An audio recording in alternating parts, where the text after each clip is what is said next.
Hi guys, so jom kita try function walking yang ada dekat Amazfit Active 3 Premium.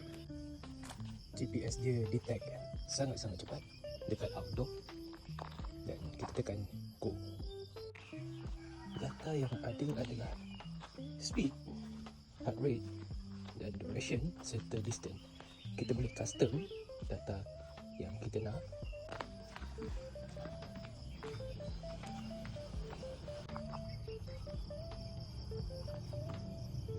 Sangat-sangat membantu untuk korang punya brisk walking.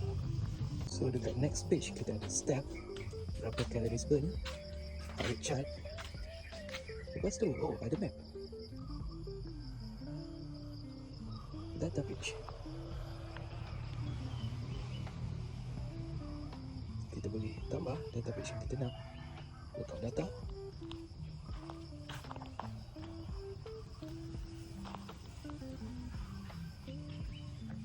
workout chart, boleh tambah speed,